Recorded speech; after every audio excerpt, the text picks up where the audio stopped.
السلام علیکم ورحمۃ اللہ وبرکاتہ۔ خوش آمدید ہیں آپ تمام لوگوں کو ہمارے چینل اردو اسلامک کورس میں۔ آج ہم لوگ صرف 5 منٹ کا مدرسہ قرآن و حدیث کی روشنی میں محرم الحرام 23 کو سیکھیں گے۔ اس میں نمبر 1 اسلامی تاریخ ہے، اللہ کی اونٹنی کا ظاہر ہونا۔ حضرت صالح علیہ السلام اپنی قوم کو مسلسل اللہ کی دین کی طرف بلاتے رہے، مگر قوم نے ان کی دعوت کو قبول نہ کیا اور کہا، اے صالح، اگر تم واقعی خدا کے نبی ہو تو اس سامنے والے پہاڑ سے ایسی اونٹنی نکالو جس کو اسی وقت بچہ پیدا ہو۔ قوم سمجھتی تھی کہ اونٹنی کا پہاڑ سے نکلنا ناممکن ہے، اس وجہ سے صالح علیہ السلام شرمندہ ہوں گے۔ تو صالح علیہ السلام اپنی قوم کو مسلسل اللہ کی دین کی طرف بلاتے تھے، مگر قوم کے لوگ دعوت کو قبول نہیں کرتے تھے، ایمان نہیں لاتے تھے، اور انہوں نے صالح علیہ السلام سے کہا، اے صالح، اگر تم خدا کے نبی ہو تو ہمارے سامنے اس پہاڑ ہے، اس پہاڑ سے ایک اونٹنی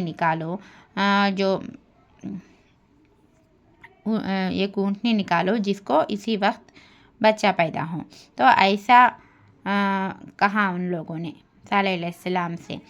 قوم سمجھتی تھی کہ اونٹنی کا پہاڑ سے نکلنا ناممکن ہے، اونٹنی کا پہاڑ سے نکلنا ناممکن ہے اور صالح علیہ السلام شرمندہ ہوں گے، نہیں نکال سکتے، ایسا سمجھتی تھی۔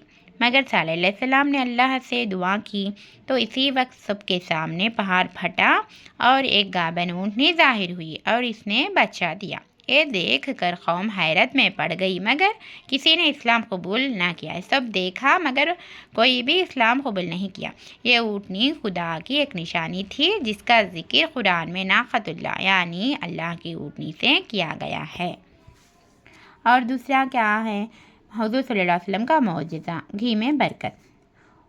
مالک رضی اللہ تعالیٰ عنہ کا دستور تھا کہ آپ صلی اللہ علیہ وسلم کی خدمت میں ہمیشہ ایک برتن میں گھی ہدیہ بھیجا کرتی تھی۔ کون ہے؟ مالک رضی اللہ تعالیٰ عنہ رسول صلی اللہ علیہ وسلم کو ہمیشہ ہدیہ بھیجا کرتی تھی، گھی۔ جب ان کے بچے سالن مانگتے اور گھر میں نہ ہوتا تو وہ اس برتن کو جس میں آپ صلی اللہ علیہ وسلم کی خدمت میں گھی بھیجتی تھی اٹھا لاتے اور اس میں سے بقدر ضرورت گھی نکل آتا۔ ایک دن انہوں نے اس برتن کو بالکل خالی کر لیا تو گھی نکلنا ختم ہو گیا۔ پھر آپ صلی اللہ علیہ وسلم کی خدمت میں آئی تو آپ صلی اللہ علیہ وسلم نے فرمایا، اگر تم نے اس کو خالی نہ کیا ہوتا تو ہمیشہ اس سے گھی نکلتا رہتا۔ ہم لوگ ان 2 احادیث کو سیکھ چکے۔